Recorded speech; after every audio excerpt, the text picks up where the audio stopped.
This is not going to be my most popular video, but I want to say it because it is important today to say stuff like this. One of the reasons that I believe Edgar Degas could have been guilty of murder is that he was a student of physiognomy. During the time of the Jack the Ripper murders in 1888, there was no such thing as CSI Miami. There was no modern criminology. What you had was a whole bunch of pseudoscientists throwing out theories. Some of them were horrible. Physiognomy means nature's judge. They believed that you could measure a person's facial features or body types in order to predict their criminal nature. In his exhibition in 1881, Degas submitted two artworks. First was Criminal Physiognomies, which was a drawing of two murderers as they sat in court that had exaggerated facial features. But that was also the year that he submitted his famous statue, Little Dancer, aged 14. The model for this statue is Marie van Gotham, and she was, we believe, a fairly pretty girl. We believe that he flattened her face and narrowed her eyes when he made this statue, because actually some of the drawings that we have where he was doing studies for this statue show her as having more pronounced features and more girlish feminine features in general. And quite uncomfortably, Degas actually references those changed facial features in a sonnet that he wrote to the Little Dancer in 1889. He says, Roxalane le nez et la chine les yeux. He says that the Little Dancer got her nose from Roxalane, who was a sex trafficking victim known for her impertinence when she met the king who was to be her master, and China gave her the eyes.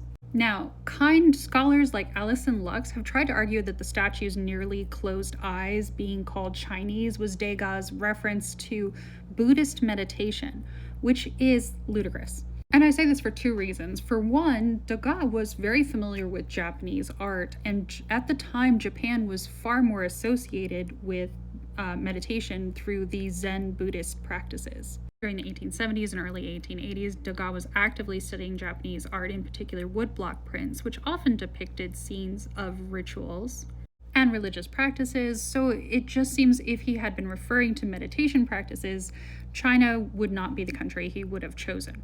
Now, the second reason that I think that this is just too kind to attribute to Degas is that he was a student of physiognomy. According to the knuckle-dragging criminologists that were 19th century physiognomists, female criminality was expressed through sex work. And therefore, these sex workers were said to have features that would belie their low intelligence and lack of self-control. Degas, in part by displaying the statue at the same event as he presented his other criminal physiognomies, and also in part by displaying it in such a manner that you would know that this 14-year-old had posed for him in the nude, and also in part by giving her such dysmorphic features, was attempting to drive home the fact that this little girl was destined to one day be a sex worker and therefore, in his mind, a criminal. Meanwhile, the facial features characteristic of Down syndrome were first described by John Langdon Downes to delineate the Mongolian type of idiot in 1856.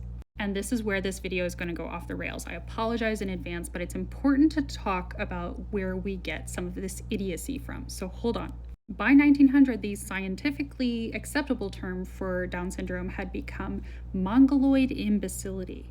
People outside of medicine, the lay people, the people on the street, might have just called people with Down syndrome mongoloids. Now, the word mongoloid predates 1856 and Down syndrome. It actually comes from this weird pseudoscientific effort to characterize physical features of different races. The major ones were Mongoloid, Caucasoid, and Negroid, and they were blatantly used to try to justify African slavery. Now, I believe that Degas was not being kind when he said that she had Chinese eyes. I believe that he was trying to say that he had given her the facial features of a criminal, that she looked more like she would have mongoloid idiocy. Now, for obvious reasons, we no longer use these terms today. Reasons like these words are popular with mass murderers, and also there is no scientific proof to show that these are in any way true or useful scientific terms. But what is useful is knowing their history. When I look back at Degas and read him calling her eyes Chinese, it's possible to see something far more sinister in it than just references to meditation. It is useful to continue studying the history of idiocy, because it is weird how things do crop up again when you think that logically no one would ever fall for them ever again. A strong historical education is a shield against idiocy resurging. If you want evil to stay dead, keep talking about why evil is stupid.